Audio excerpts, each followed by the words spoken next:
Hi there, in this video we're going to look at how to take professional photos. Now I've been doing stock photography since about 2003 and it's definitely a good way to improve your photo taking.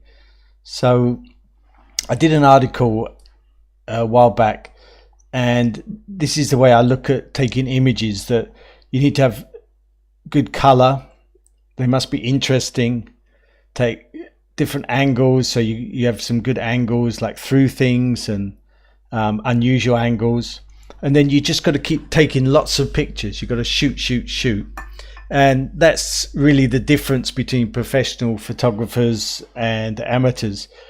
What I understand is that a National Geographic photographer will take roughly 11,000 pictures for every one that gets in the magazine. So that's a lot of pictures that are thrown away to get the perfect shot. So typically in stock photography, maybe you keep one in, if you're lucky, 1 in 6, 1 in 7, and normally about 1 in 10. So you'll take 10 pictures and just keep one of them. And it might be because of the angle, because of the focus and things like that. But what I would do to get good is to join up with one of these companies or several of them. So the top companies, the top one on the quantity that they sell is Shutterstock, and another one I just want to look at here is Istock, which is now part of Getty Images.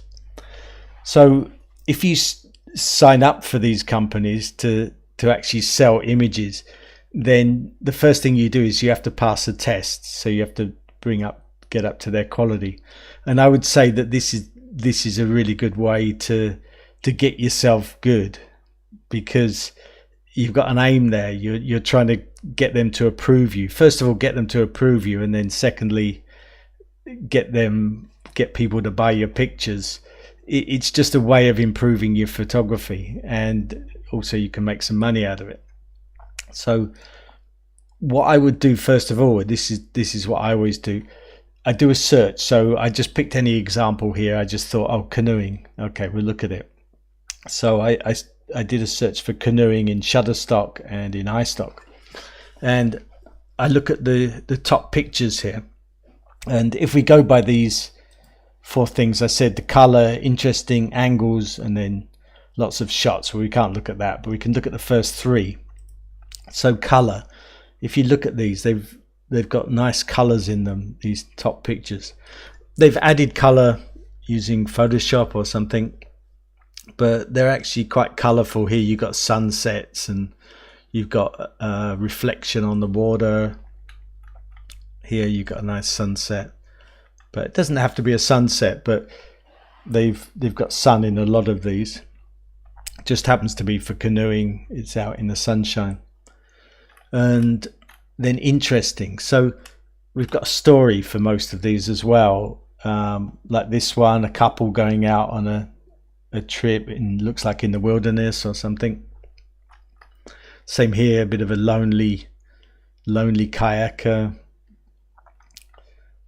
Again, another couple going out, and I think there was one down here we saw here, like father taking his daughter out on a canoeing trip. Maybe she's learning or something.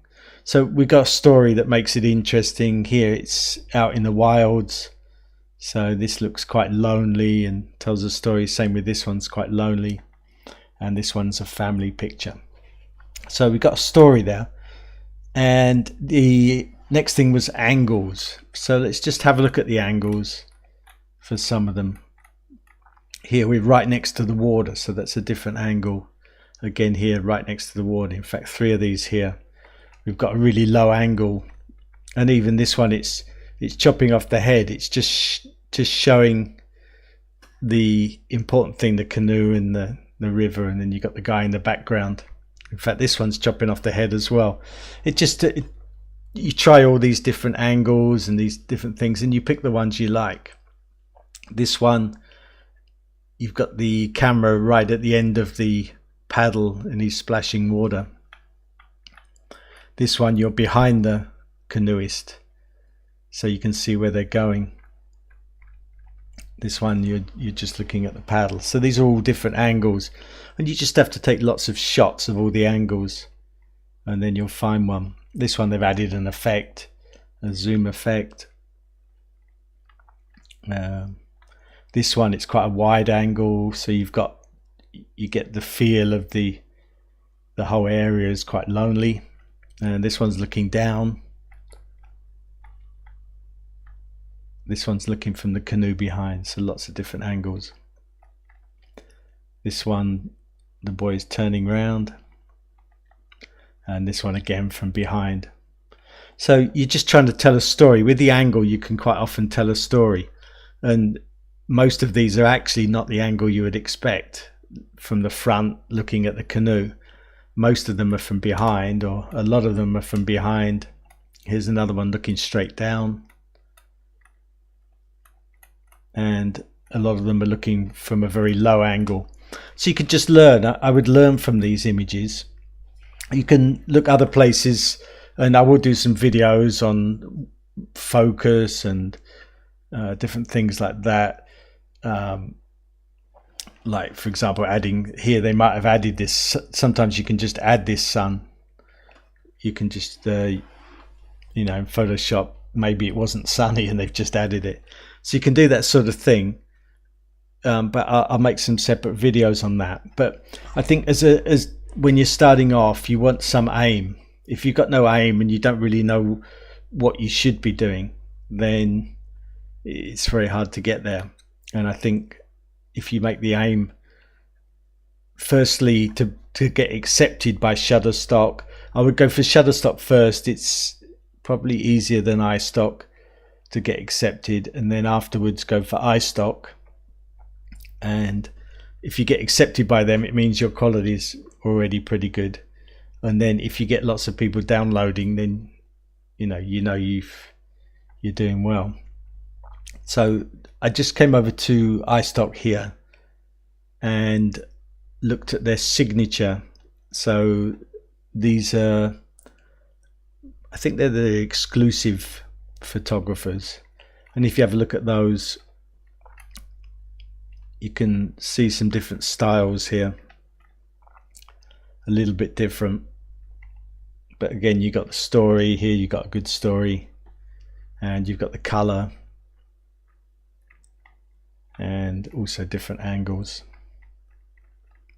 Anyway, that's the starting point, and I'll make some other videos. I'll put some links below this YouTube video that you can click on to the different websites. I think I sell my images to maybe 15 websites, so I'll make a list of those and put a link below.